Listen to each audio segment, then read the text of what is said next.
Good evening. I'd like to call this a meeting of Lakewood City Council for Monday, November 4th to order. Madam Clerk, would you please call the roll? Councilmember Barth. Present. Councilmember Boki. Here. Councilmember Brandstetter. Here. Councilmember Moss. Here. Member Simpson. Here. Deputy Mayor Whalen. Present. Mayor Anderson. Here. You have a quorum. Thank you.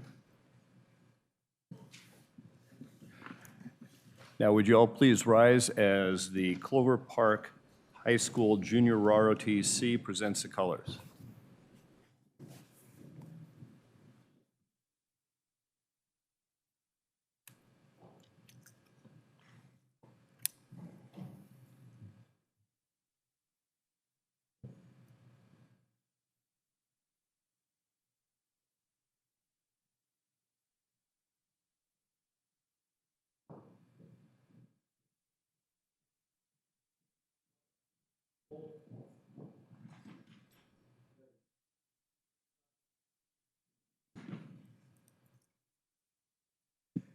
Thank you. Now, please remain standing as the Lakes High School Choir under Director Alonzo Brizuela leads us in singing the national anthem and the Canadian national anthem.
Thank you. Now, please remain standing for a moment of silence in honor of our men and women serving overseas, followed by the flag salute.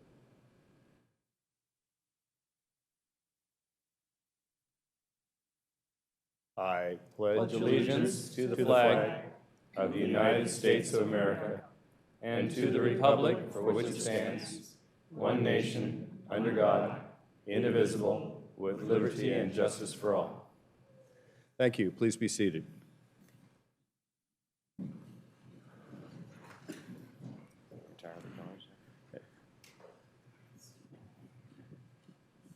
Now, at this time, the Lakes High School Choir will sing a medley of armed services songs.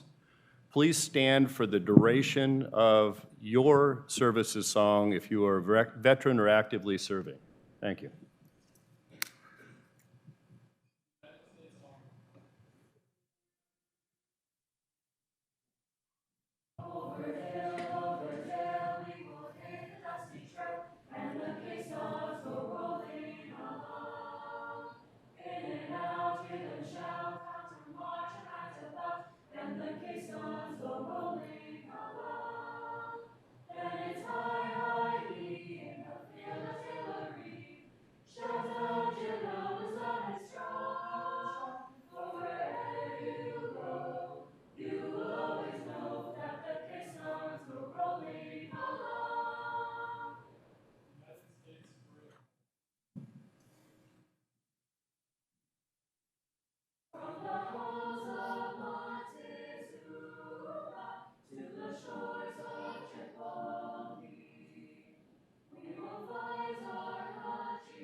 Now, please rise for the retiring of the colors.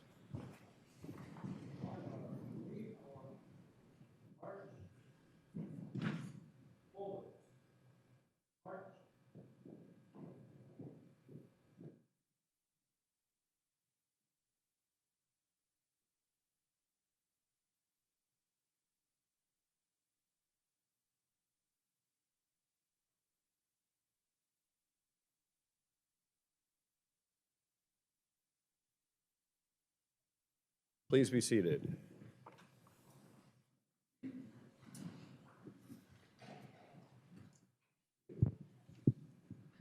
I'd now like to call on Major Sonny Munston of the 22 Stryker Brigade to present the POW MIA Remembrance Table.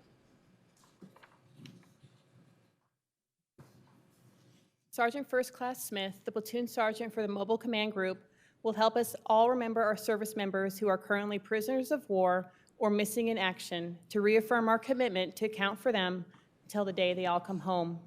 The table before you is a place of honor. It is set for one. This table is our way of symbolizing the fact that members of our profession of arms are missing from our midst. They are commonly called POWs or MIA. We call them brothers and sisters. They are unable to be with us this evening, and so we remember them. This table is small, symbolizing the frailty of one prisoner alone against his oppressors. The tablecloth is white, symbolizing the purity of their intentions to respond to their country's call to arms. The single red rose, displayed in a vase, reminds us of the families and loved ones of our comrades in arms who keep the faith, awaiting their return. The red ribbon, tied so prominently on the vase, is reminiscent of the red ribbon worn upon the lapel and breasts of thousands who bear witness to their unyielding determination to demand a proper accounting for of our missing. The candle. The candle is lit, symbolizing the upward reach of their incomparable spirit. A slice of lemon is on the bread plate to remind us of their bitter fate. There is salt upon the bread plate, symbolic of the family's tears as they wait. The glass is inverted. They cannot toast with us this night. The chair is empty. They are not here. All of you who served with them and called them comrades, who depended on their might and aid and relied upon them, for surely they have not forsaken you. Remember, until the day they come home, remember.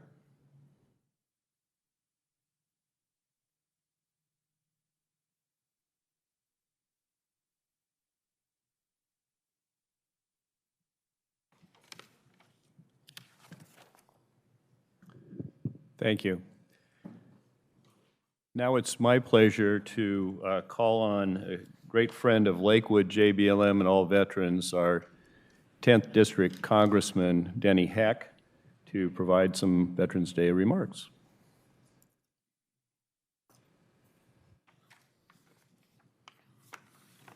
Thank you, Mayor Anderson.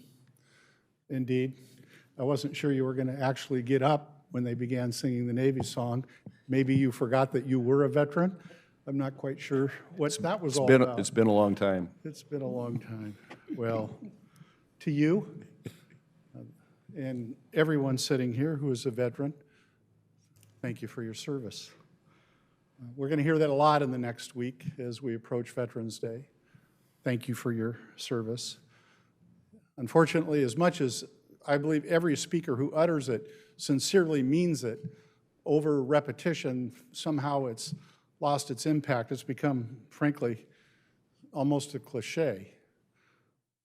Thank you for your service. We hear it a lot. I had a senior military advisor who's just left me. He got demoted. He's gone over to the Senate to serve. Captain Graham Markowitz, a West Point graduate who was deployed twice to Afghanistan. And we talked about this one time, and I asked him, and he said, well, it has become a bit of a cliche. I respect your service. And I do. I respect the service of each and every veteran. But it's not going to stop me from continuing to say it. Thank you for your service. Thanks for sacrificing being comfortable and having things easy in service of your country. I'd also like to thank veterans for something beyond their actual time in uniform, and that's the example they set as they continue involvement in the community, that sense of duty that they carry forward.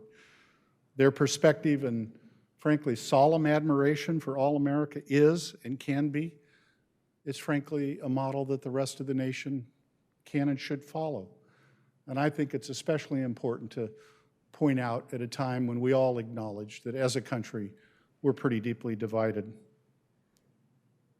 Service, sacrifice, dedication to American values.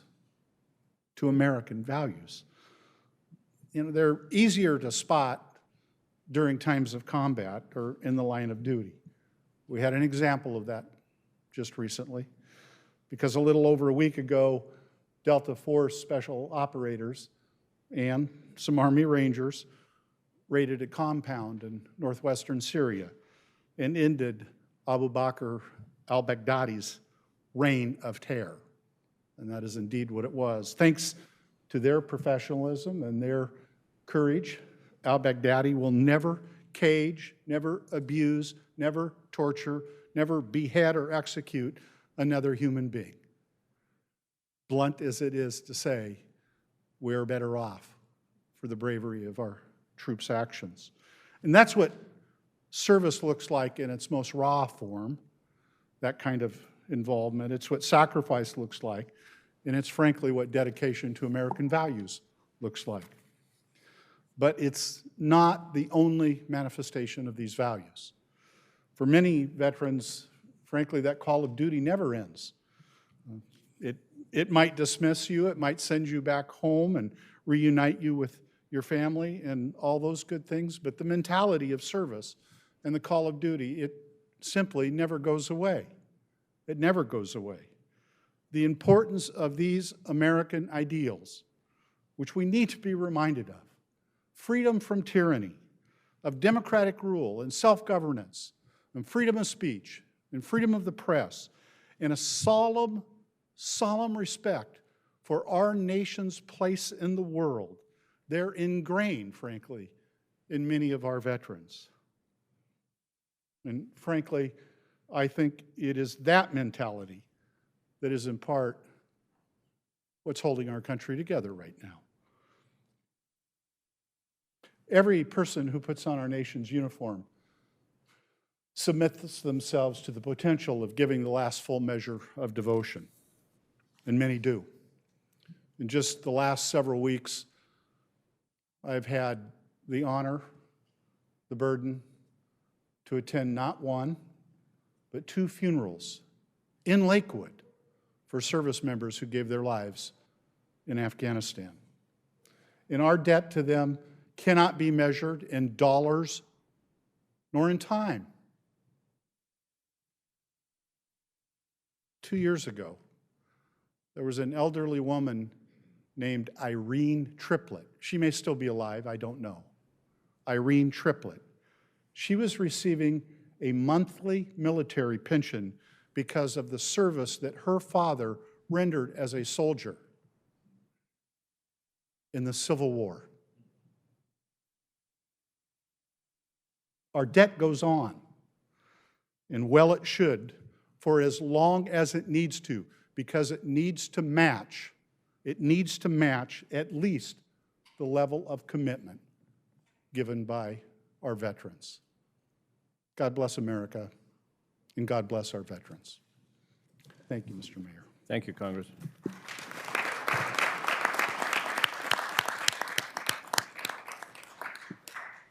We will now hear from our 28th District Senator, Steve O'Ban. Thank you, Mayor and Council, for this privilege to speak on such an important day in the life of our nation.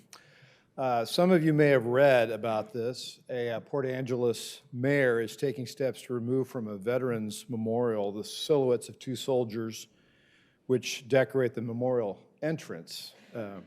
Apparently, some have found it too offensive to view the indistinct cutouts of 2 soldiers holding what appear to be rifles, watching over the war dead in that memorial. It's a bizarre day in which we live, in which a few can move electeds to remove such a sacred symbol of such sacrifice. But aside from the absurdity of this proposal, I think it serves as a symbol of an unfortunate fact that very few really understand the sacrifice of those who have put themselves in harm's way to serve in the military. Only about 1%, we're told, actually ever take up arms in defense of our nation. Surely that's a reason why, for so many, the sacrifice is theoretical. And the hardship that families undergo to support their veterans is sometimes an abstract afterthought. And yet, it's a sacrifice of mortal danger. It's a sacrifice of long and uncertain deployments and family separations. It's a sacrifice for some of unspeakable trauma. It's a sacrifice of great hardship for very little pay. I know just a tiny bit of this sacrifice. My 2 sons volunteered in time of war after 9/11, And one of those was a proud officer of the 2-2 Stryker Brigade that we'll be honoring in just a few moments. I think it therefore falls to us who can appreciate the sacrifice of our veterans and for whom it's not an abstract concept to remark on their exceptional service and on the exceptional sacrifice it takes to bear arms in defense of our nation. I counted some 14 separate ceremonies like this that will be held here in Pierce County over the next week, and that's as it should be. We could have one every day for the whole year, and we wouldn't come close to properly commemorating the sacrifice of our military. So, in our modest way today, imperfectly, we express the gratitude of a very grateful nation to you, you who are the best of us. I appreciate so much this chance. And I want to say to some of you, when you consider what you may do when you leave military service, you might consider running for mayor in Port Angeles.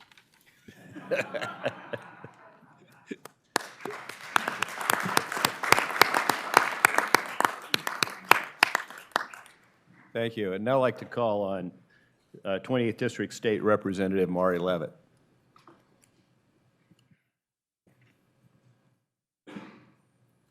Good evening and thank you. I had the honor and privilege earlier today to be at the first military chapel in the West. And I thought as I was in that facility of the peace and the solemn that they must have sought as they went about the work that they were asked to do. So it's an honor to be here. 103 years ago, the idea was born to have a military post near American Lake. Camp Lewis became a training base for our soldiers who headed to Europe to fight in the trenches of World War I. Today, Joint Base Lewis-McChord is one of our nation's largest and important military bases. It's the only Army power projection base west of the Rocky Mountains. Service members here helped win World War II, and our local soldiers served in Korea and Vietnam, Iraq, and Afghanistan. People like my grandfather, who served in World War II in Korea, and my father, a Vietnam veteran who's here tonight. So where we stand was built on 100 years of service and sacrifice. It's right that we recognize and thank them on Veterans Day, though I believe that Veterans Day is about something bigger than a thank you.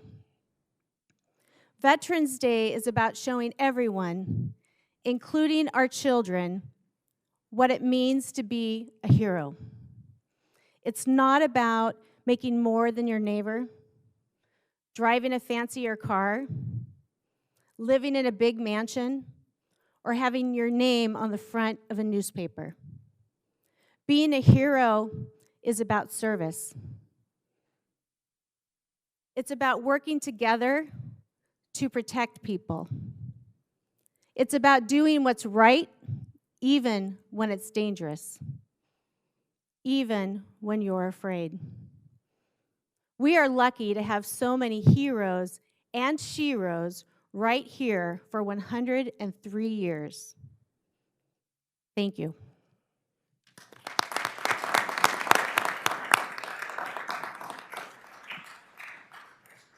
And now I'd ask Colonel Jonathan Chung, Commanding Officer of the 2-2 Stryker Brigade Combat Team, our community connector, to join me at the podium for proclamation.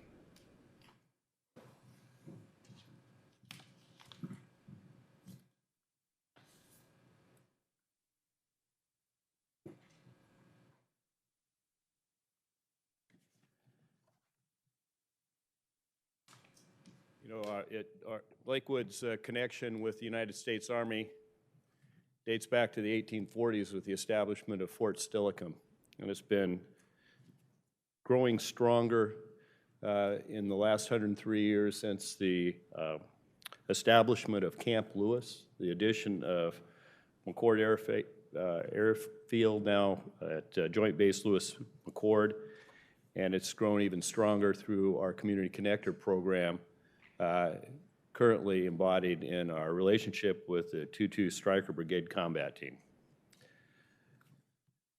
So on behalf of service members and veterans everywhere, Colonel, I'd like you to accept this proclamation.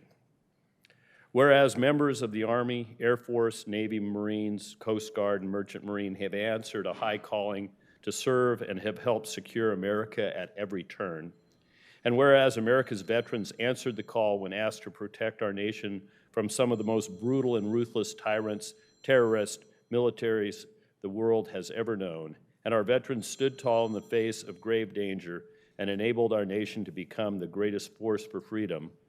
And whereas our country is forever indebted to our veterans for their courage and exemplary service, and honor those who laid down their lives in freedom's defense and made the ultimate sacrifice for our benefit.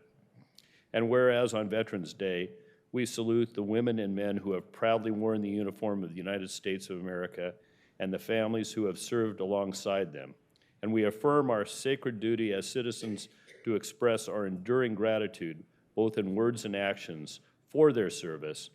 And whereas these brave men and women and their selfless sacrifices continue to inspire us today as we work to advance peace and extend freedom throughout the world.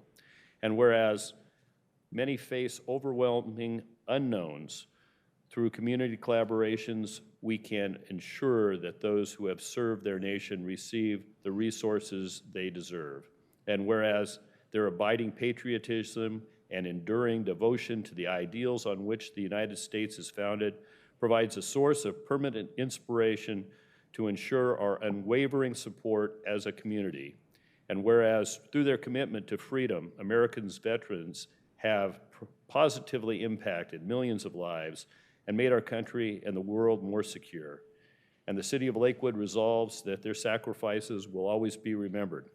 Now, therefore, the Lakewood City Council hereby proclaims November 11th, 2019 as Veterans Day and the month of November 2019 as Veterans Appreciation Month in the City of Lakewood, and encourages all its citizens to recognize the valor and sacrifice of our veterans and to actively support our local veterans and their families. Proclaim this 4th day of November 2019. Don Anderson, Mayor. Thank you, Colonel. Thank you. I'd like to invite you to say a few words. Thank you, sir. The Honorable Mr. Heck, Mayor Anderson, all the members of the Lakewood City Council, distinguished guests, and all the friends and supporters of the great Lakewood community. On behalf of all the soldiers and veterans of 2-2 Stryker Brigade, along with all the soldiers that live within the Lakewood community, thank you for this recognition. It's truly humbling. Every veteran, leader, and member of the profession of arms truly understands our fiduciary responsibility of service, and we are grateful for all the communities across the nation for recognizing our veterans. Although the call to serve may come from different reasons, make no mistake about it, every soldier shares the same responsibility of building trust with the American people. The community connector relationship between 2-2 Stryker Brigade and the City of Lakewood has been tremendous. I've personally witnessed this positive relationship during past organizational days, participation in community events, and most recently when several leaders attended our award ceremony that recognized our soldiers that received the Expert Infantry and Soldier badges. I must also say thank you for supporting our military families with job opportunities, great schools, and safe and secure neighborhoods. Lastly, thanks to this great city who has raised its own sons and daughters to seek out selfless service, challenge over comfort, who have made the decision to serve and protect this great nation. A special thanks goes out to Lakewood's own veterans for their service, and we know that they are the ones that live the daily example that will truly inspire those that choose to serve and follow your footsteps in the future. Thank you again for this honor and this recognition. Seize the high ground. Thank you, sir.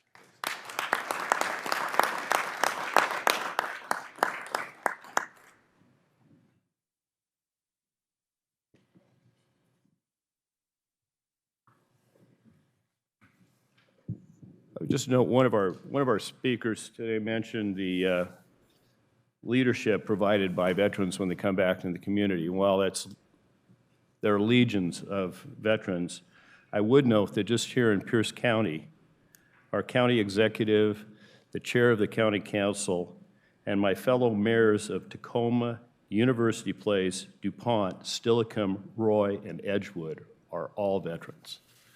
So, as many of you in the audience continue to serve, I think we need to recognize that a lot of that is spillover from people transitioning out of JBLM and staying here to make their life. So with that, we're going to recess for 10 minutes, reconvene at 7:40. There's some coffee out in the foyer.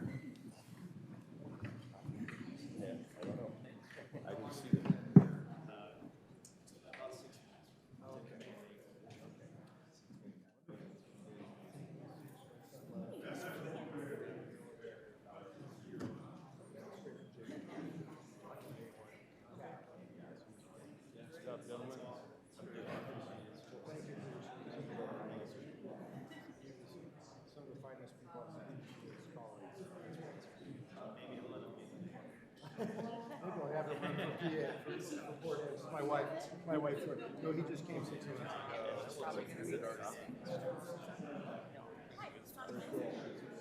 Thank you.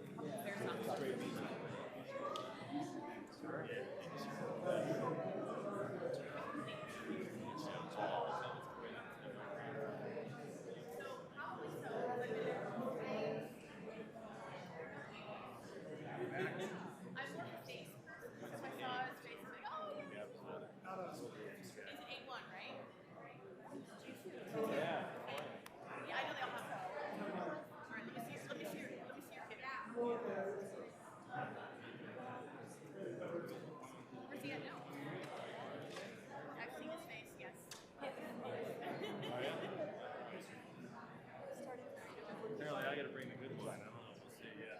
It'll be good to have you guys here. Thank you.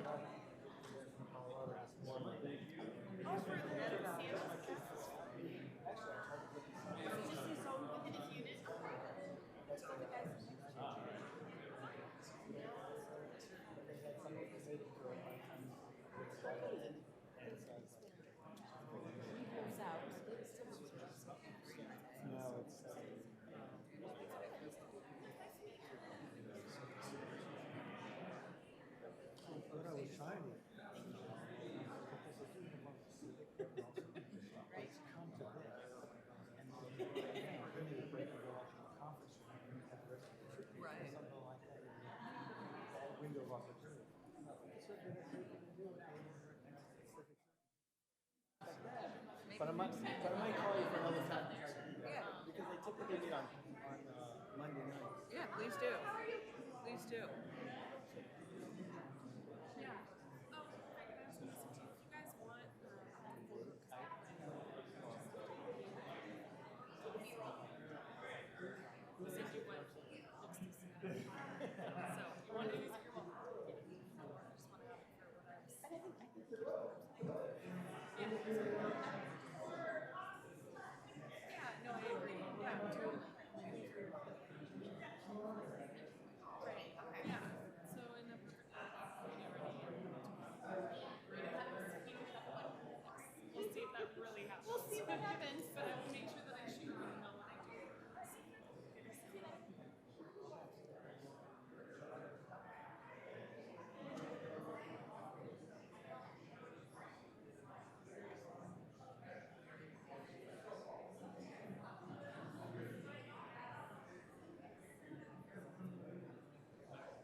If council would please come back to the podium, to the dais, I guess.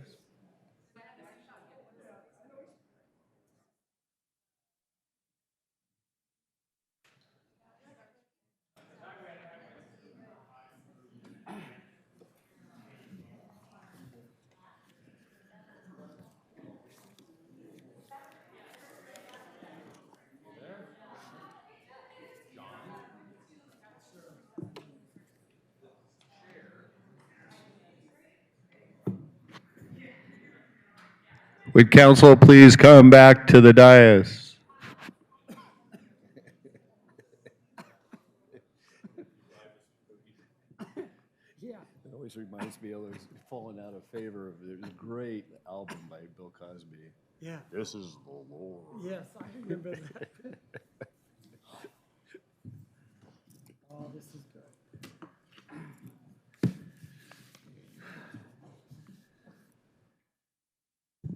Oh, the council will come back to order. And the next item of business is the Youth Council report. Oh, I'm sorry, Mayor, I pointed that. Didn't mean to presume.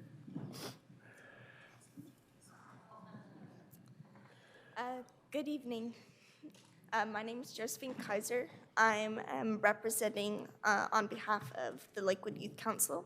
I'm a sophomore at Harrison Prep. And today, for this meeting, we discussed several different things. We reflected on our progress with the Truck and Tractor Day that occurred on October 12th. Thank you. And then we realized that that had a really successful turnout. A lot of people attended, and they stayed for the long duration of the event. We also reflected on Make a Difference Day. There was a lot of people that publicly attended, both from the Lakewood Youth Council and from the public. We helped pull out locust trees, as well as we planted mulch, and we took out, I believe it was a Scotch broom, both invasive species of plants from around Wapup Lake. And then we also put gravestones in around the cemetery. And then we also discussed upcoming events. So the Christmas tree lighting on December 7th, we discussed how the Lakewood Youth Council would be involved with that, what we would do. Last year, we reflected on that. We participated primarily with the fun run. And then we also discussed some of the ideas for the youth summit that will take place on March 19th. We reflected on the theme that we chose, and then how would we try to apply that to other students. We're hoping for a much bigger turnout with a max students of being 400. Finally, we looked over what commissions did and school reports, which you will hear for yourself. Good evening, Council. My name is Lenise Kamak. I am a senior at Harrison Prep, and I will be giving the Harrison Prep School Report tonight. Right now at HP, first quarter just ended, so our mid-semester grades are going out, as well as this week is student-led conferences. We have half days starting on Wednesday through Friday, where basically a student will come in between their advisor, which is kind of like a homeroom teacher, and their parents. They'll discuss their current academic standings and their plans to either maintain their academic success or maybe better improve their grades. Prior to that, our school have had 2 dances since our last school report. We had homecoming, which was just a high school event, and Halloween dance, which was between middle school and high school. High turnouts for both of them, which is becoming a popular trend in ASB, for ASB in dance turnouts, which is really good. It's higher than most schools. As well as our drama and choir programs are also starting to set in with our winter play musical. This year it's going to be Narnia. It's not a musical, I'm sorry. Narnia is the play this year. They also just did HP Idol, which is like a singing competition for Harrison Prep. Any questions?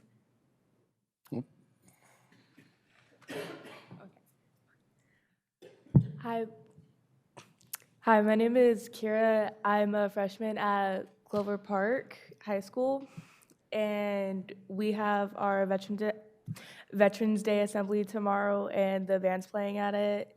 We also have conferences this week, and we had a food drive that ended last week, and we collected like 400 to 500 cans. And like, I believe all of the music students started a fundraiser today where we're selling cookie dough and stuff for cookies to pay for like uniforms and bus transportations. I can't speak proper English today. Is there any questions? Hey, collectively, any questions for U.S. Council? Mr. Boki. I want you to repeat the information about the fundraiser. Now, it's for, what is it now? Okay, it's so like we can afford to clean our uniforms because even if we never wear them, if they're checked out to a person, we have to clean them, which I don't understand why. And it can also help with like transportation. Thank you. Thank you. Any other questions? Well, thanks for coming tonight. Okay, it's going to have a great year.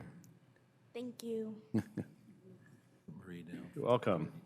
We now have the Clover Park School District report. We have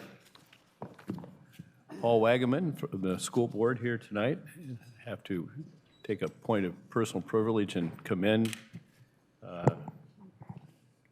Director Wagaman at being able to fit into his uniform. I graduated from this in 1974, by the way. My hat still fits. You're smarter than me, though. Anyhow. Hey, I would like to just share just a little bit about veterans.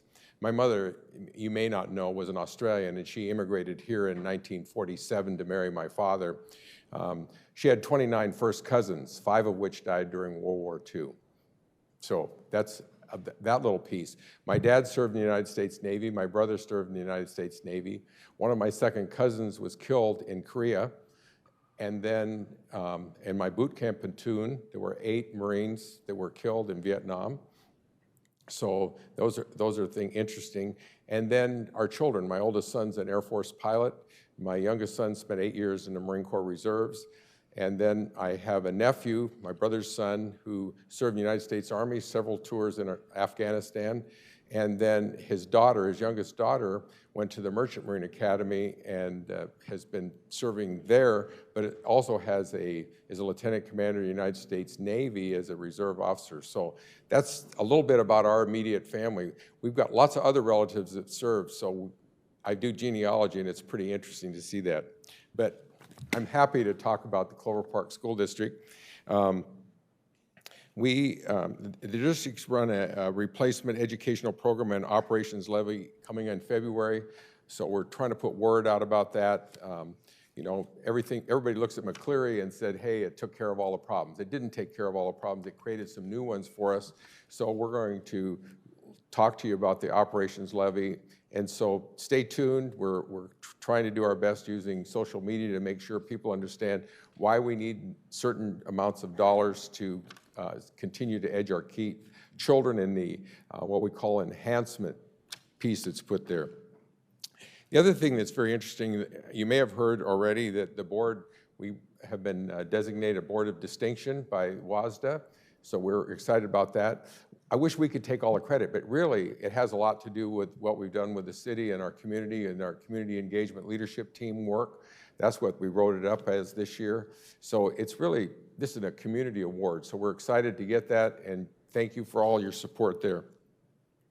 We had 4 Clover Park elementary schools make the top 100 in the region, so we're pretty pleased with that. So we've got people that are working hard, doing good work. Meriwether Elementary student honored by the Lakewood City Council. You guys just did that. Clover Park School District implements a Say Something anonymous reporting system. You know, something we've learned all, you know, if we're talking about veterans, if you see something, say something. That's important for our community, and it works. So we've got that going with our students. Evergreen Elementary's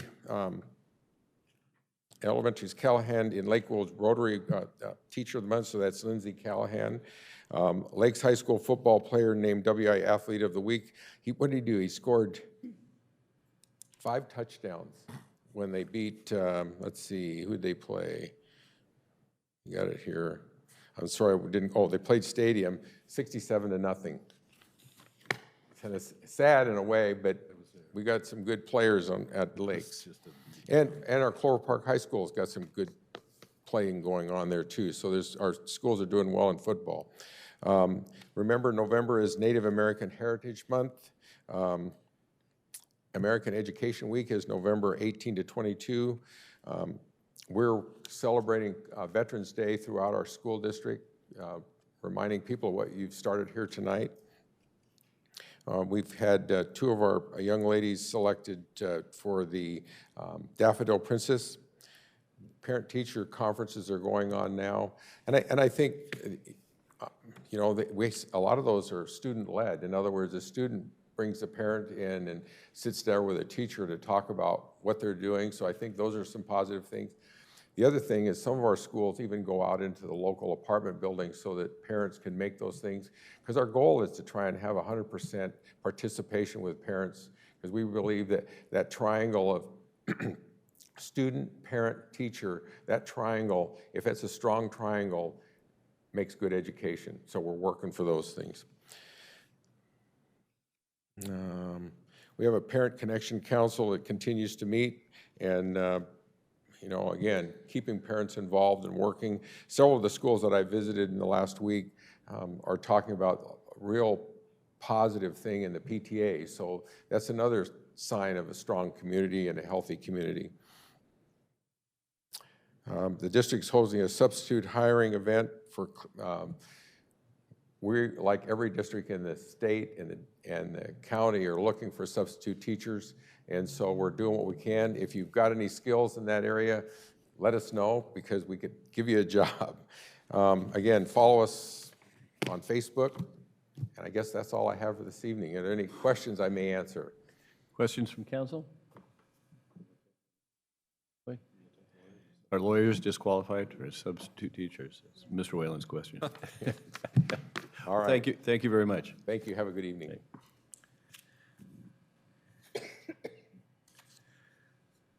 We now move to the public comment section of the agenda. This is when any member of the public may speak to any issue of pertinence to the council and the city, whether or not it is on the agenda. Please limit your comments to 3 minutes. Red light indicates that your time is up. A yellow light comes on at 30 seconds as a warning. Please recognize yourself, identify yourself by name and city, such as Mike Brandstetter, Lakewood, Washington. I would note that there are 2 public hearings on the agenda tonight, one on the property tax levy and the other one is on a biennium budget adjustment. If you intend to testify at the public hearing, you may speak at public comment also, but that will not go on the record as part of the hearing. So if you only intend to speak with respect to one of those items that are on for public hearing tonight, you need to do that during the public hearing. The first person who has signed up to speak is Mike Arnett.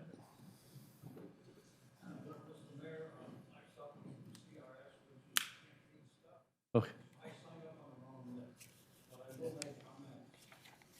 I think you're on both of them, Mr. Do you want to speak at the public hearing? Okay, that's fine. The next person who has signed up is Candace Wesley.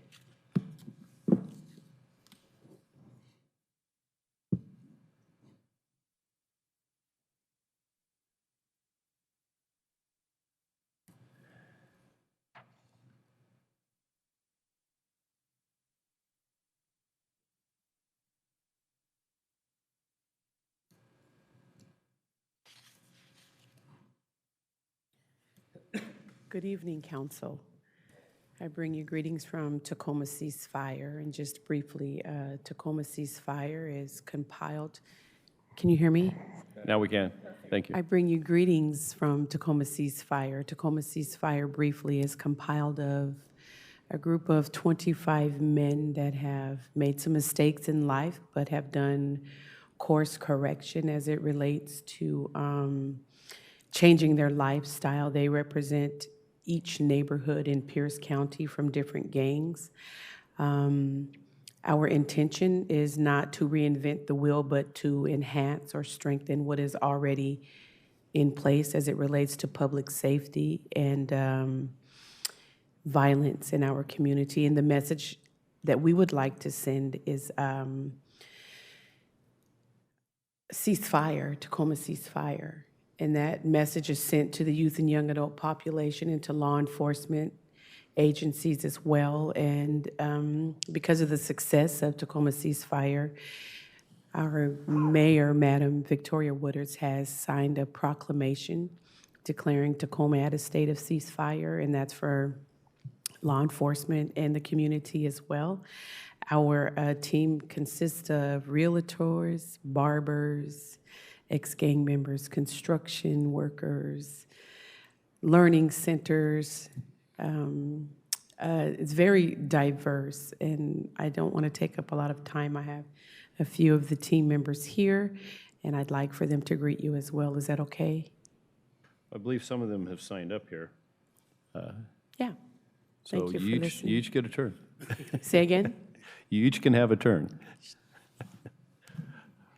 You just step up and identify yourself if you wish to speak. I'll take all of your group all at once here. And all right. Hello, City Council. Thank you for allowing us to come in and be a part of this.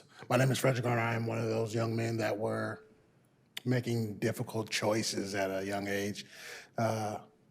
I did quite a bit of time for making some mistakes, and right now my point is to make sure the youth now have a different outcome in their life. I've been doing youth football, mentoring youth through sports for the last 9-10 years.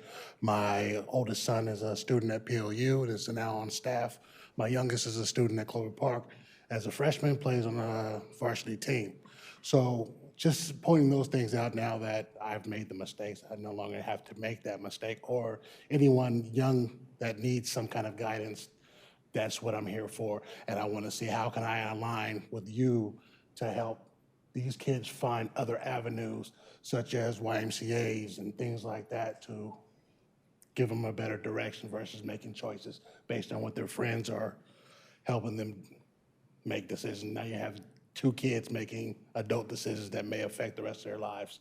So if any part of our team could help, if you guys have some knowledge for us, we're receptive, and hopefully that you guys are also receptive for things that we may be able to accompany you guys with as just general knowledge. I appreciate you very much. Good evening, City Council, Mayor. I'd like to start off by also thanking the members here for their service, keeping this nation safe. Sir, could you identify yourself? Oh, I'm sorry. My name is Peter Chase. Thank you. From Tacoma. So what we're trying to do is keep the community safe as well. Mrs. Wesley, she brought a group of us together, and so we were trying to maybe attack it with a different angle in terms of the gun violence. I realize this is kind of an awkward night to talk about guns. There's kind of like a military theme here. So we're not, we don't have a political agenda. We're not against people having guns or gun ownership. Just want to make that clear. We just think that it should be used in the proper context. So again, we want to be able to reach the youth. We're doing that now actively on the hilltop of Tacoma and the east side. We had a rally where the whole community came out. It was a beautiful thing. And I believe it did slow down quite a bit of violence and death. We just want to extend an olive branch to you all here at Lakewood and try to do the same thing. So I guess what we're saying is we'd like to have some sort of open communication lines with you all here. So if we can bring, what we're doing is we're making lemonades out of lemons. So our expertise from being out there, maybe we can reach some of the youth, talk to them about what it is that we want to change. So again, thank you for your time. Wow, that's loud. Thank you for your time, and we appreciate you. I'll take Carlos's turn. We have 1 minute left. I want to also let you know that our field of expertise are not limited to, but we have expertise in gang violence, teenage prostitution and sexual exploitation, community mobilization, eradicating violence, first responder to crises. That's just the top of the list, and we'll dive in more as we grow, and we plan to come back as things progress. Thank you. Thank you.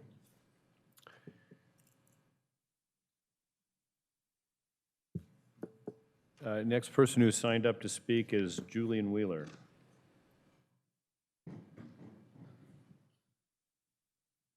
Good evening, Mayor, council members. My name is Julian Wheeler, U.S. Army veteran. I'm here formally, actually, on behalf of the Pierce County Accessible Communities Advisory Committee. And I did want to continue my mission to bring the word out to different cities and government agencies in Pierce County to advertise our existence. The Accessible Community Advisory Committee of Pierce County will meet next week on Tuesday, November 12 at 9 o'clock at the PC Soundview building at 9 o'clock in Conference Room 1. We expedite funds for accessibility projects, and there is quite a diversity of projects.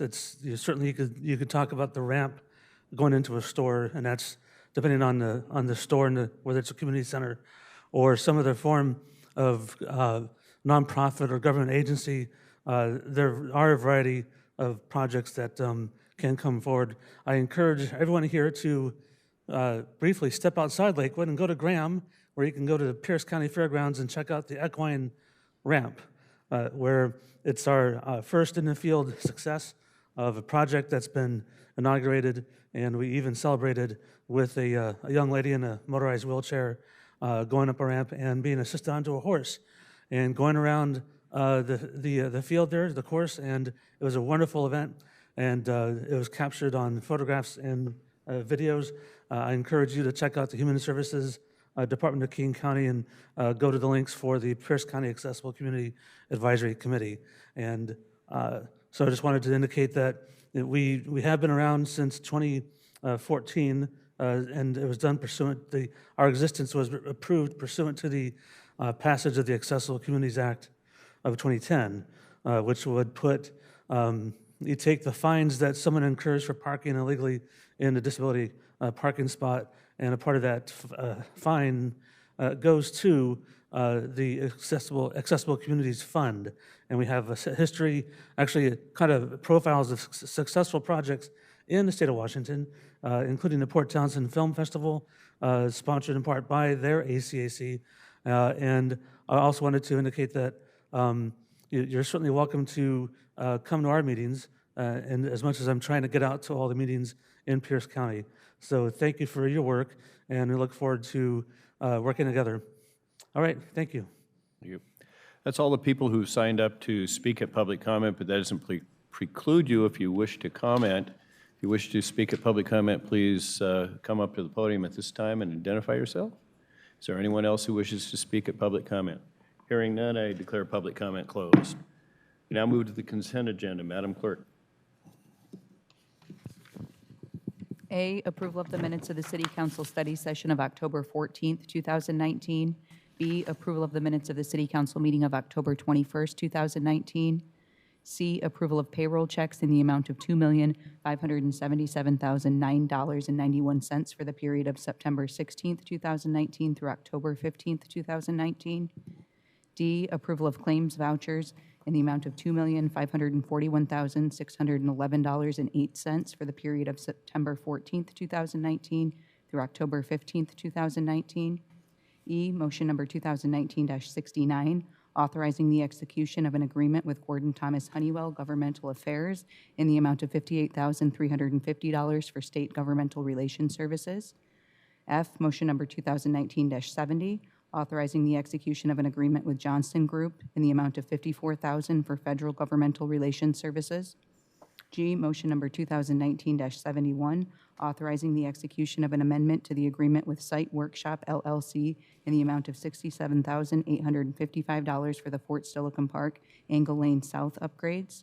H, ordinance number 719, adopting amendments to the Lakewood Comprehensive Plan land zoning map. I, items filed in the Office of the City Clerk. 1, Community Service Advisory Board meeting minutes of June 19th, 2019. 2, Landmarks and Heritage Advisory Board meeting minutes of June 27th, 2019. 3, Community Service Advisory Board meeting minutes of September 18th, 2019.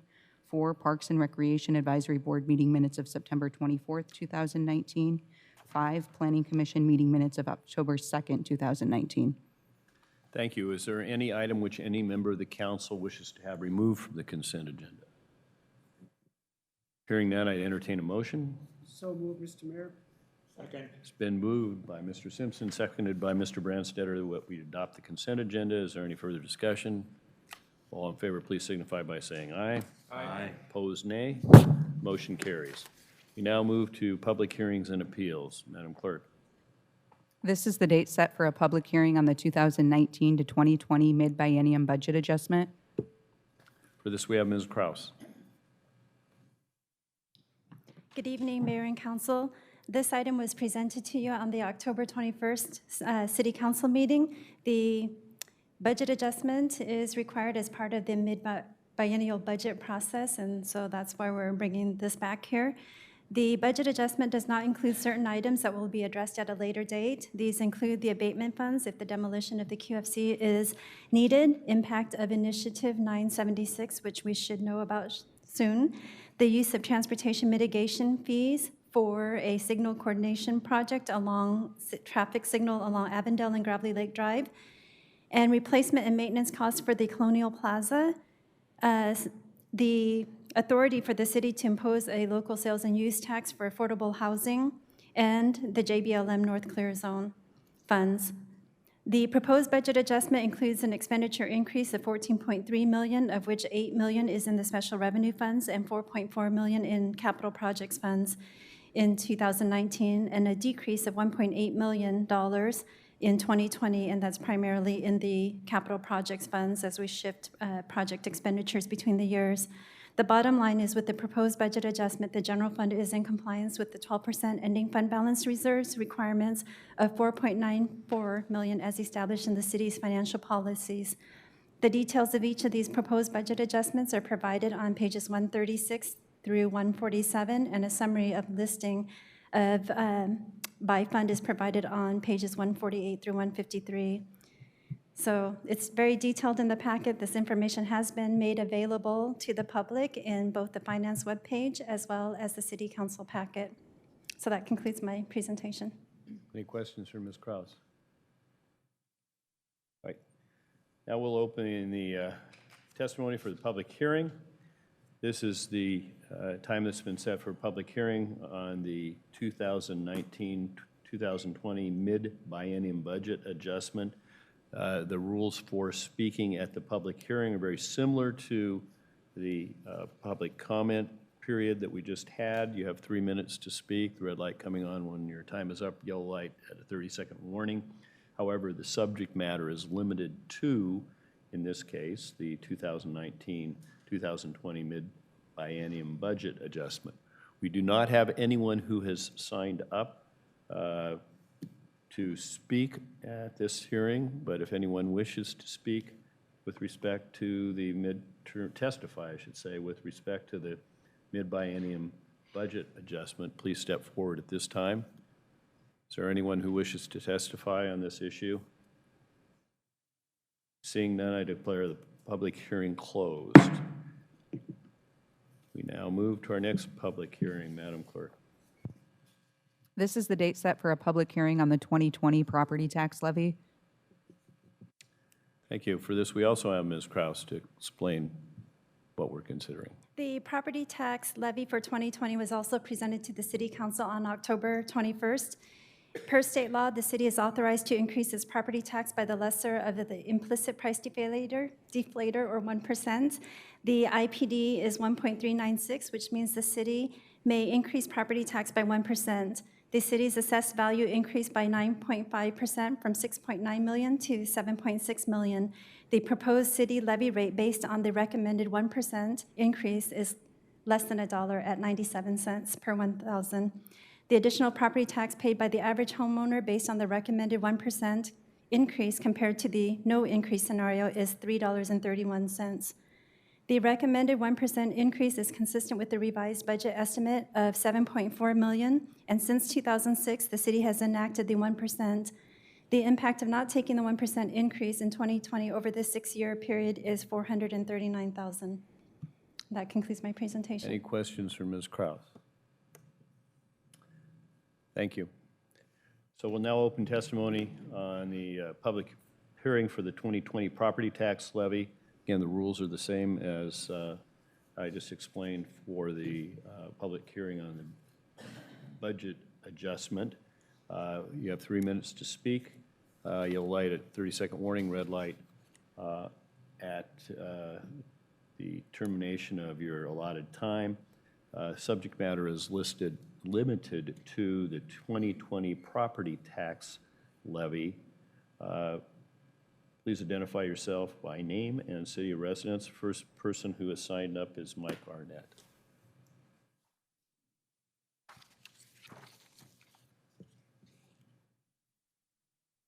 Thank you, Mr. Mayor and members of the council. My name is Michael Arnett. I'm retired military, retired postal. I've lived here in Lakewood since 1986. I bought a house in Lakewood in 2014, and my mortgage was at a 4% 30-year fix. My mortgage payment was $1,256. And that included the homeowner's insurance, everything that goes with it. Now, my mortgage payment is $1,590. Nothing has gone up. My interest rate hasn't gone up. My principal, my interest, my homeowner's insurance hasn't gone up. I don't have mortgage insurance because I have a VA loan. The only thing that has gone up is property tax for the state, for the county, and for the city. I'm on a fixed income, and even though it's only less than $2 per 1,000, that comes to $20 a month. That's $20 of gas I can't buy, $20 worth of food I can't buy, $20 of recreation I can't buy. And on fixed income, every little $20 that someone takes away from me hurts, and it hurts a lot. So if this has to be, then I might just have to find somewhere else to live because I'm just getting priced out between the city, the state, and the county. That's all we're paying is tax on tax on tax on tax. That's all I have to say. The next person who has signed up, first name appears to be Rick. Last name begins with an H.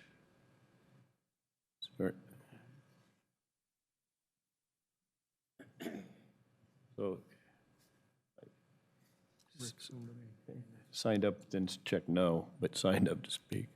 So, in case anyone misunderstood and wishes to speak, there's still an opportunity to testify at the public hearing. Does anyone else wish to speak at the public hearing with respect to the 2020 property tax levy? Does anyone else wishes to testify regarding the 2020 property tax levy? Hearing none, I declare the public hearing closed. We now move to unfinished business, Madam Clerk. Is there any unfinished business, Mr. Caulfield? There's none, Mayor. Is there any new business? Motion number 2019-72, authorizing the execution of a memorandum of agreement to cooperatively design and construct improvements to the Sealy Lake Resource Conservancy Park. For this, we have Ms. Dodsworth. Good evening, Mayor, Deputy Mayor, Council. We're excited to share this opportunity with you this evening. The city has the opportunity to partner with Pierce County to do some work at Sealy Lake. It's kind of a three-phased or three-part project. It would be to look at the stormwater, how the system's working and the quality of the water, look at the habitat that's there, and then how we might improve public access. So we're not looking for any new funding. We're utilizing the funding that's already been appropriated by Pierce County and City of Lakewood, but the opportunity to enter into an interlocal agreement so that we may move forward with this project. So I have passed the gavel to Mr. Whalen. I'm going to recuse myself from participating in the discussion or voting on this due to my daytime position at Pierce County, which may give at least an appearance of a conflict. Very good. Any questions of Ms. Dodsworth? So I take it the 100,000's already been budgeted by the county to help with this project? Correct. Very good. Did you have any comment, Mr. City Manager? If there are no other questions, all those in favor of adoption of motion, oh, we don't have it on the table yet. Is there a motion to approve motion 2019-72? So moved, Mr. Deputy Mayor. Second. It's been moved by Mr. Simpson and seconded by Ms. Barth that we adopt motion 2019-72. Any further discussion? Apparently not. All those in favor signify by saying aye. Aye. Any opposed? The motion has been adopted.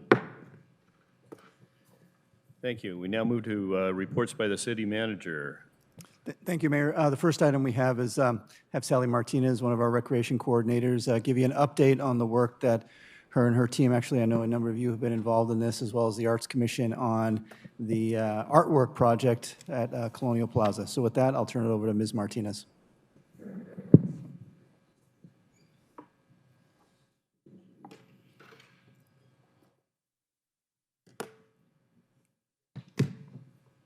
Good evening, Mayor and City Council. I'm just going to give you a brief summary on where we are with the Colonial Plaza Public Art Project. Thank you so much for working with the Arts Commission. It's been an amazing process and a great learning experience for us. In brief, we started in January when the Arts Commission was approached to work on this project. From February to March, we put out an RFP to artists. At that point, we started a stakeholders group that met several times to score and review the art. And then in May, we presented to City Council. Although City Council did not approve our recommendation, in June, you agreed to enter into design contract with the highest scoring artist, Perry Howard. Perry is here tonight. She drove over from TWISP. To present where we are so far in the design process. From June until this time, she's held 3 meetings with stakeholders group that's comprised of some of the Arts Commission members, some of the City Council, and some business members. And she uses her expertise in listening and synthesizing and then fine-tuning her design.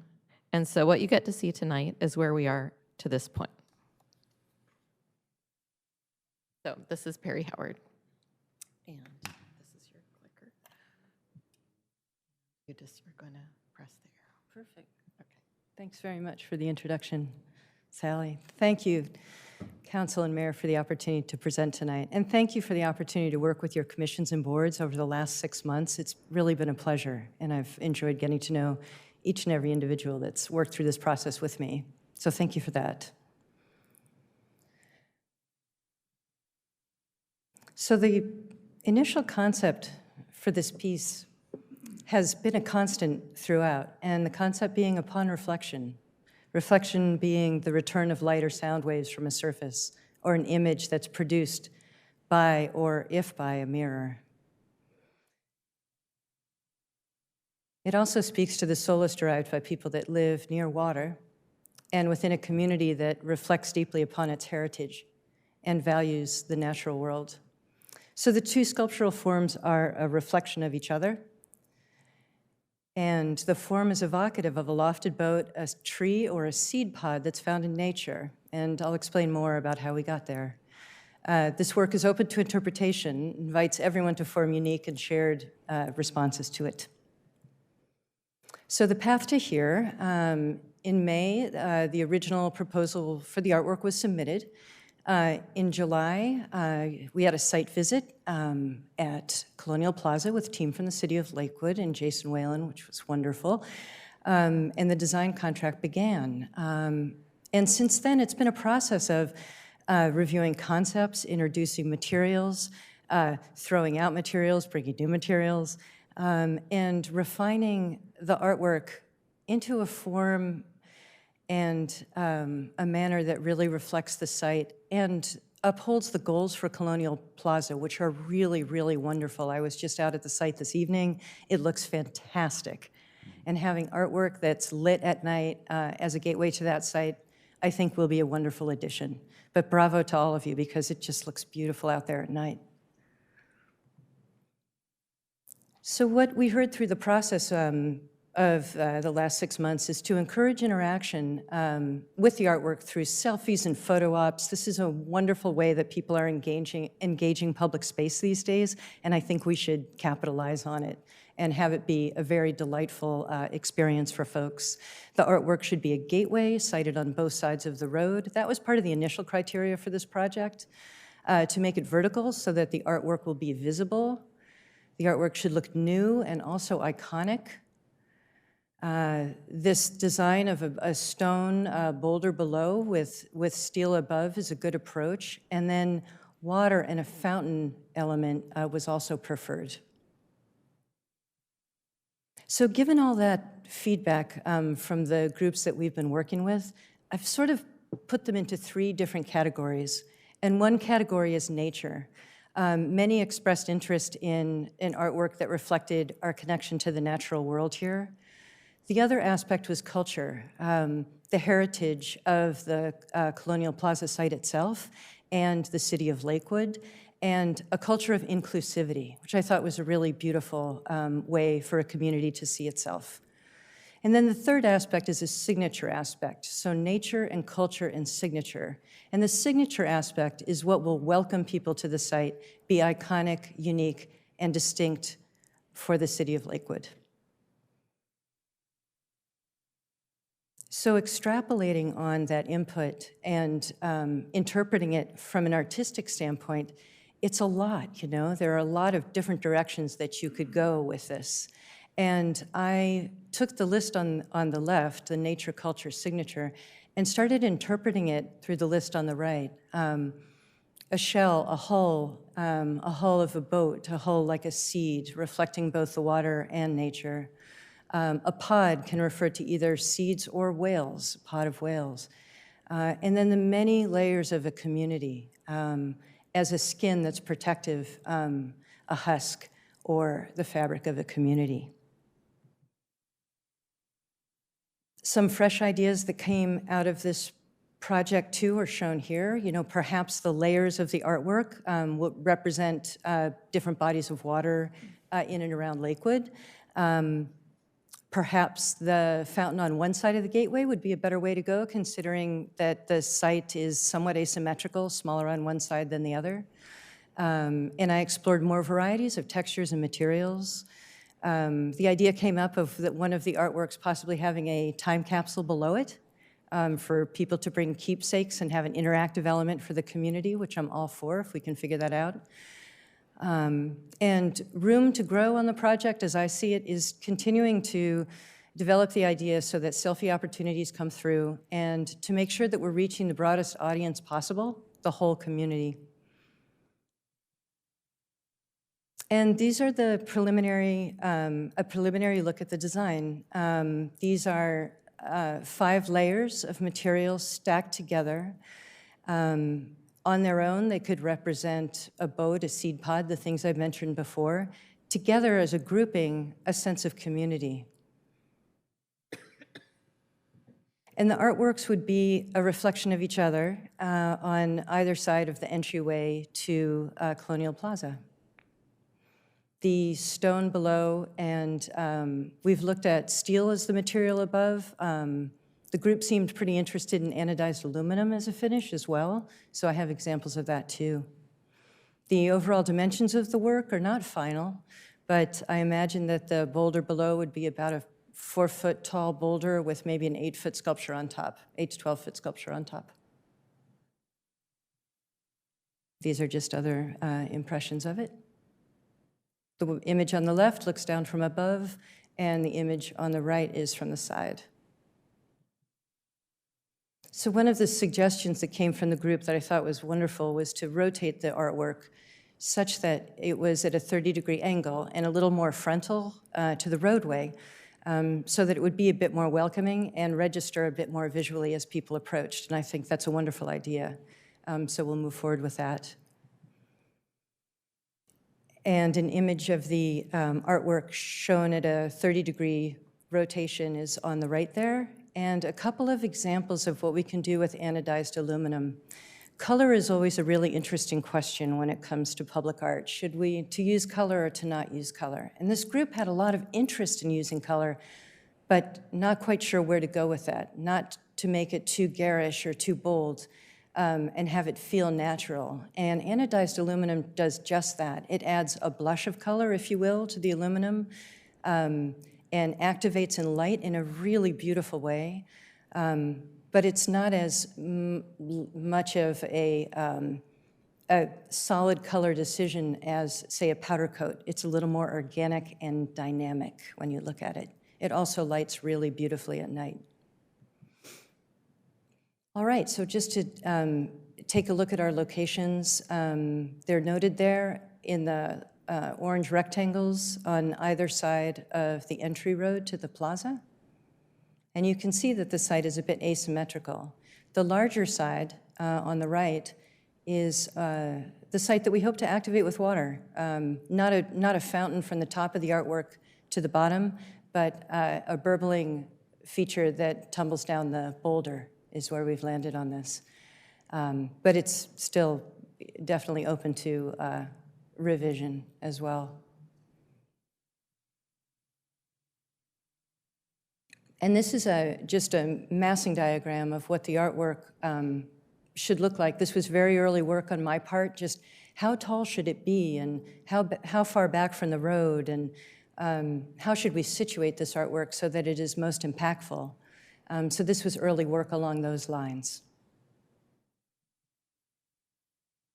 And this shows the infrastructure that's already in place. I've worked with your Public Works Department to make sure I have a really clear understanding of where the irrigation lines are, where water is available on the site, and where the artwork can be located, just to make sure that I'm not stepping on any of the good work that you've already done to pull this plaza together in the first place.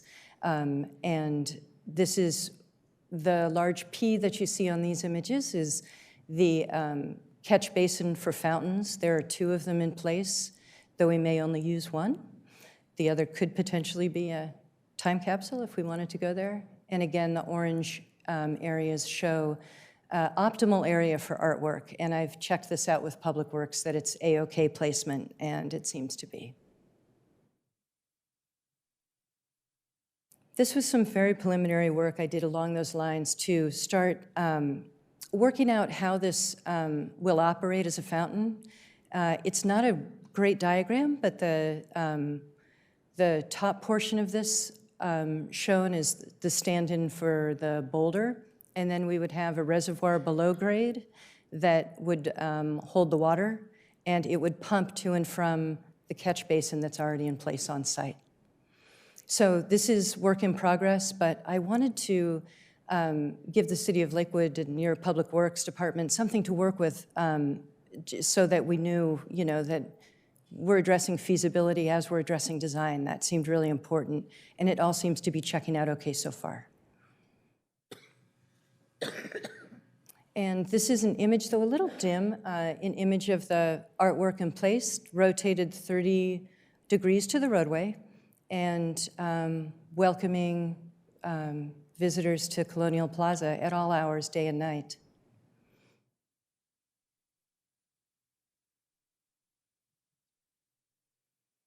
And then in the meeting that we had just before this last one 2 weeks ago, I just really was inspired to share this poem with the committees and commissions we were working with, because I felt it reflected exactly the beautiful move that the City of Lakewood has made in putting Colonial Plaza together. And the poem is called One Small Corner by the poet Roger Moore. And this is the good thing, to find your one small corner and to have your one small candle and then to light it and leave it burning, its sharp, bright hole in the night. Around you, the walls you've constructed, Inside, the reduced space, the secret garden, the holy of holies, where roses grow and no cold wind disturbs you. Is it over here, you ask, or over there? I cannot tell you, but I will say this. Turning a corner, one day, you will suddenly know that you have found a perfection that you will seek again in vain the rest of your life. So thank you very much for the opportunity to present, and congratulations on this wonderful civic asset that you've put in place. Any questions for the artist? Thank you. Oh, Mr. Whalen. Did you guys happen to bring any of the sample materials, some anodized aluminum? I do have them. Would you like to see them? I think it'd be kind of helpful. Yeah. Yep. Yes? Please. All right.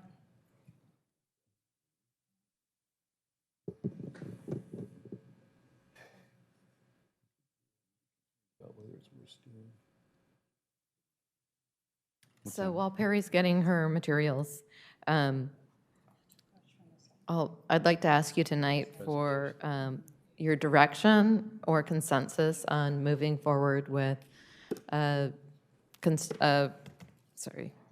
contract with the artist for fabrication and installation that we would bring to council at a future meeting for approval. Barry, do we know how thick the aluminum, if we chose aluminum, would be, just in terms of strength and longevity for the sculpture? It will likely be a 5,000 or 6,000 series aluminum, but I haven't determined the thickness as of yet. I need to test it in terms of the site itself, the height of the artwork. So as we dial that in, I'll be able to bring you a sample at thickness. It will be thicker than the samples, I can guarantee that. Yeah. Yeah. Thank you for the question. Okay. I do. Mr. Bulkey. So thank you very much for bringing the sample. You mentioned color a little bit. What do you think? Or what, and I apologize, I missed the last committee meeting. Where do you think the consensus is on the color? I would be inclined to put together a fairly natural palette. The different anodized colors light differently at night. Blue does really, really well. The oranges do really, really nicely, and the bronzes do very well. The silvers and various tones of silver tend to just look a lot like industrial material.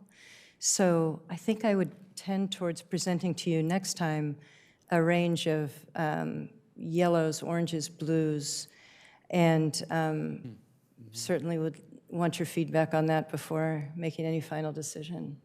Thank you. If there are city colors, if that is something we want to consider, I'm also open to that as well. Blue. Don't have our logo here, but blues, greens. Blues and greens, yeah. Mr. Branstetter.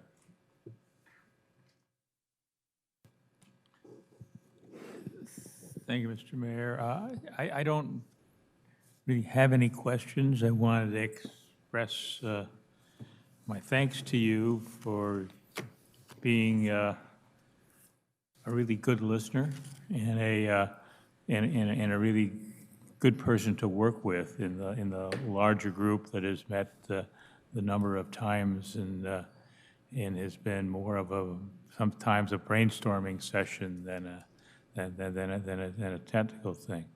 I guess I would tell my fellow council members that one thing that I have learned from participating in that group is that in a diverse community like Lakewood, that there's room for a lot of interpretations of a piece of art that doesn't have to be enjoyed in the same way by everyone. That I think that we have an artist that understands how to build optional interpretations into something. I think the design, as far as it has been developed, is meeting the goal of creating something that will be memorable when people see it, and that many people will seek to interact with through photos or gathering to be able to go and do that. And I do think that it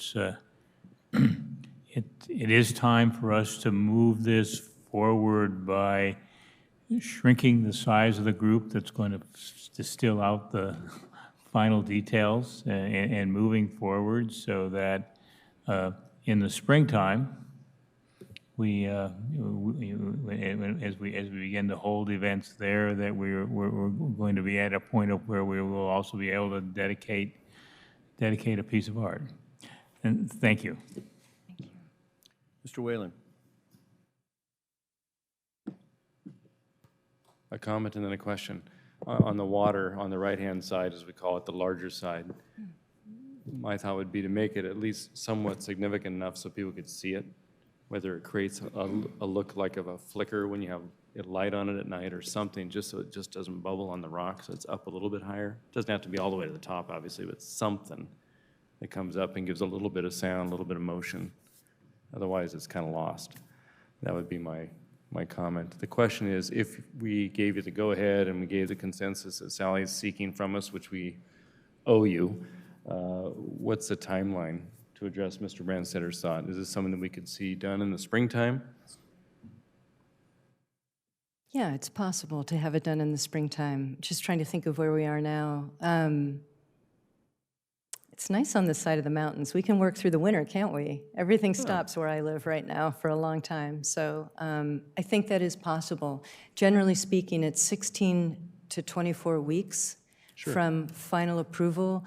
Final approval really being no more changes. And I'm not sure, honestly, as a group, that we're there quite yet, but I do think we're dialing it in pretty closely. So 16 to 24 weeks. If there are no other interruptions or delays, and I don't know why there would be because all of your infrastructure is in place. Great. So does that help? That's kind of a big window. I can certainly dial that in for you as we get closer. That gives everyone kind of a sense, yeah. Yeah, exactly. Mr. Simpson. Thank you, Mayor. Thank you very much for your presentation. As I was listening to, I was reminded of that old saying in my world that you can have 3 economists talking and come up with 4 opinions. That's lawyers. And lawyers, and probably city council members. But you, this evening, have gotten to 1 opinion. And I really appreciate that. I can see your passion for the work you do. I understand that. I think you have incorporated the core elements that commission was looking for, and I think in a large sense what this council is looking for. And the only thing that I would add is just that the colors not be green and yellow. Mr. Mayor, it's all yours. Thank you. As a Packers fan, I've been favored. So we have 2 votes for green and yellow up here. The Packers fan and the Ducks fan. Any other comments, questions? Yeah, consensus to move forward, I guess. Yes. Okay. Thank you. Thank you. Yes. Focus. Yeah. Thank you. Thank you, Mr. City Manager. Mayor, I know several of you have seen this, but I wanted to pass along the award. Thank you, Counselor. Pass along the award that the city received from Community Healthcare last week, recognizing our organization as a health hero. So we will place that somewhere in a place of prominence. I would like to request of this body if Monday, February 3rd would work as an optimal date to have a joint meeting with the Clover Park School District's Board of Directors. You do that every year, and this is their preferred date, and it does work for your calendar. It's a regularly scheduled meeting. Also this year, the school district will actually be hosting the event at their site. But unless there's any objection, Mayor, we can certainly move forward with scheduling that. And I know Councilmember Barth is open on that evening as well. We spoke this afternoon. So Just wanted to we'll close the play loop. Meet Me in Montana for her. Wanted to close the loop that we received a letter from Department of Ecology approving the city's shoreline master plan as a follow-up to those minor amendments that you approved just recently.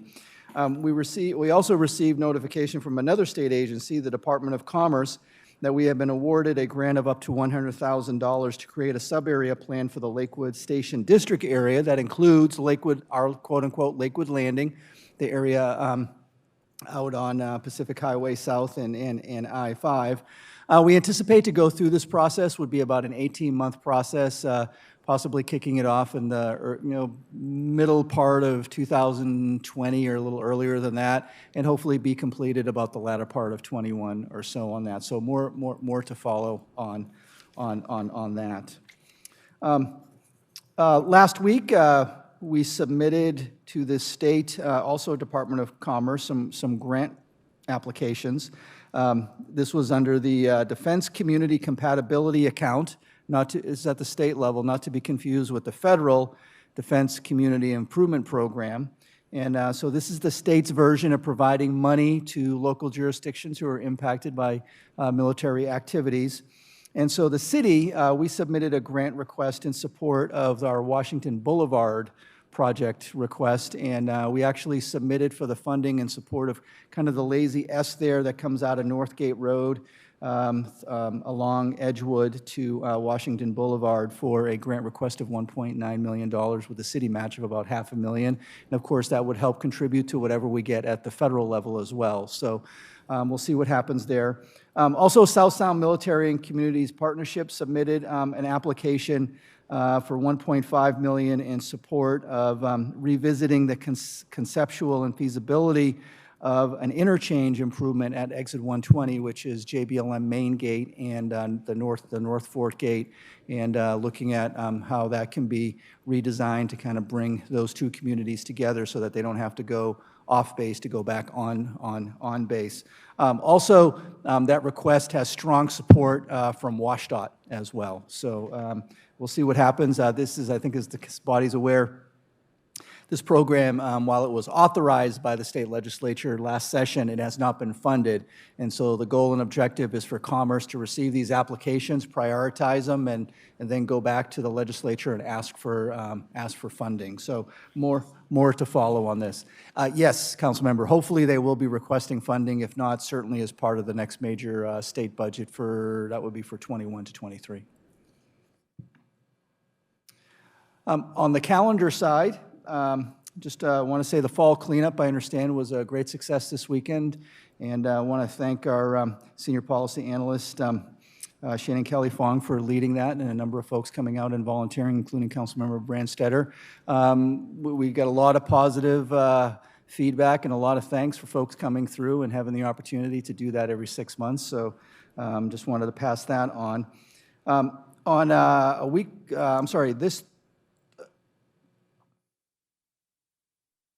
This Thursday at 6 p.m., we have our joint dinner with the Tutu Community Connector SBCT command team over at Thornwood Castle. So that's Thursday, November 7th at 6 p.m. And then a week from this Thursday, on November 14th, SSMCP is going to have its biannual Elected Officials Council event at Eagles Pride Golf Course. Actually, the event is sold out. However, there is a waiting list. And the breakfast will be from 7 to 7:30, and then the program is from 7:30 to 8:45. I would also like to mention that the Cyclocross National Championship will be coming to Fort Steilacoom Park, and that will be occurring from December 9th through December 15th. There'll be over 2,000 competitors and estimated to be upwards of 10,000 spectators. So I know Ms. Dawsworth and her team are working with various groups to prepare for that. So with that, Mayor, that's my report. Questions for the city manager? Mr. Whalen.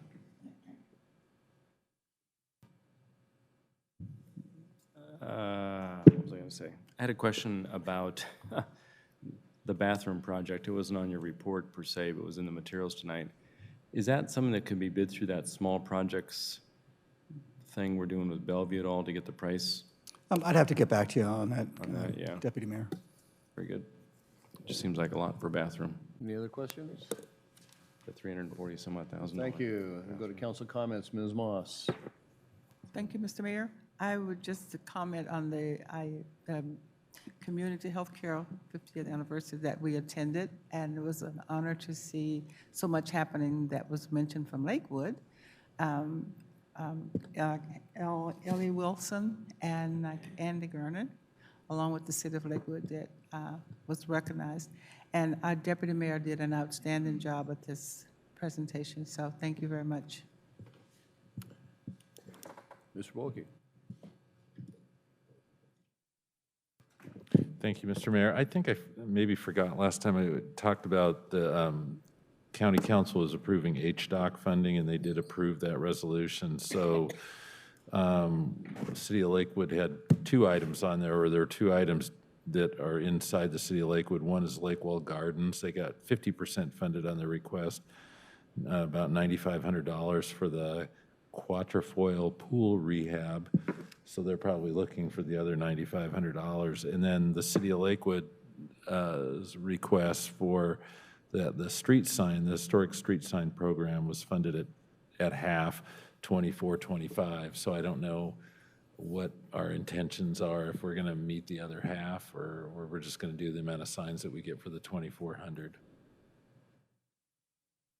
The historic street sign project. So we got half of what, so it's 24-25. That was the recommendation of the committee. Okay. So that's all I got. Mr. Branstetter.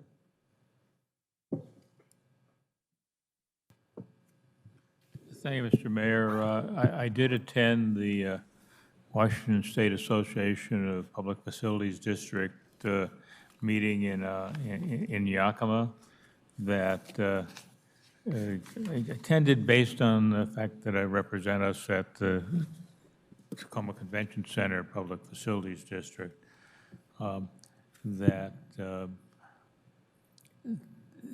There's really not a lot going on in that in that arena. A couple of years ago, the legislature approved, after about 5 years of effort, extending the period of time in which public facilities districts are eligible for their sales tax rebate, so there's not a significant agenda that group has right now. We did discuss with them our plans to try to expand the footprint of our public facilities district to bring more communities in, which potentially puts more sales tax rebate in the hands to make some certain improvements to the district. And we laid some groundwork for hosting that meeting next September or October. And then I did get a chance to get out and spend some time talking with residents who were arriving at the Lakewood cleanup with trucks and things to do that. And it's really nice to have an event where everybody that comes through is appreciative. You know, there wasn't anybody that was dealing with it. And I would also say that in addition to those of our staff that took the time to go out there and check IDs and keep the spirits of people waiting in line up, that the LeMay folks who were there and were there that day doing the actual coordination and the work to be able to do that, were both very friendly, very professional, and very helpful to people going on over there. And so I think that it's may well be have been a a record day in terms of tonnage of stuff that was brought, because there was, there was a lot. There were a few people that hauled things in vehicles that I thought they were there to just drive the vehicle into the trash bin, but but all the vehicles did leave. Ms. Barth. Mr. Simpson. Thank you, Mr. Mayor. I just wanted to note that I think the city and associated staff did a very nice job of coordinating tonight's Veterans Day observance. And on that note, I will on Thursday morning be, I don't know if it's 1,000 or 1,100 hours at First Group for their Veterans Day memorial, or not memorial, but their celebration at JBLM. Thank you. Mr. Whalen. I enjoyed the community healthcare event with the Health Heroes thing. It was kind of a neat Lakewood-centric opportunity to display Ellie and Andy and all the good things Lakewood, so that was fun to do. I was at Lakewood Gardens to judge the Lakewood Beautiful Tables for this year's event, which is kind of interesting. They had a lot of participation, a big reception. They're really working hard to bring, I mean, that's an event that's been around for a while, but they want to move beyond just having beautiful tables. They're really focusing on bringing more art and culture to Lakewood's heart through Lakewood Gardens. So you'll hear more about that down the road. I will join them on the board here at the end of the year, so it'll be kind of a fun opportunity for me. And then the fall cleanup, I enjoyed participating in that with a large U-Haul that I rented on Sunday. My wife and I loaded that up to the gills and made it through just before Mr. Buer shut the gate down. I think he saw me coming. They were trying to close it right about 11:44, but we made it through, squeaked through, and unloaded quite a bit of stuff. So I enjoyed that. Good event. That's it. Thanks. Well, I too enjoyed the community health care dinner and awards. It's nice to see Lakewood dominate. Just as an aside, I had a particularly good follow-up. I ran into my daughter, who was a community health provider alumni, who was at the Pierce County Dental Association table, and her table commented that Mr. Whalen did an outstanding job of speaking, and even more important, they thought that Erica's father looked a lot younger than they expected. So, that's great. Everything's relative. On the next day, morning of the 31st, we met here with Representative Kilduff to go over the Lakewood legislative agenda. That went well. And later that day, I attended the 22 Stryker Brigade's presentation of Expert Infantry Badge and Expert Soldier Badge initiative. The interesting thing about the Expert Soldier Badge, since you have to be infantry to be eligible for the Expert Infantry Badge, basically the same type of criteria, soldiering skills for someone who doesn't have an MOS in the infantry. Prior to that day, and they awarded 59, I believe, something like that, Expert Soldier Badge. Only 11 had been awarded. They'd had a cadre that was a test group, but this was the first real award of outside of that test group. So and they're numbered. So these folks had like number 12 to number 80, say, on the ESB. So that was kind of neat. I also plan to attend the First Special Forces Group Veterans Day event later this week, and I would note that the Elected Officials Council, the SSMCP, is sold out, and that might be in part due to the fact that the speaker is a Rear Admiral.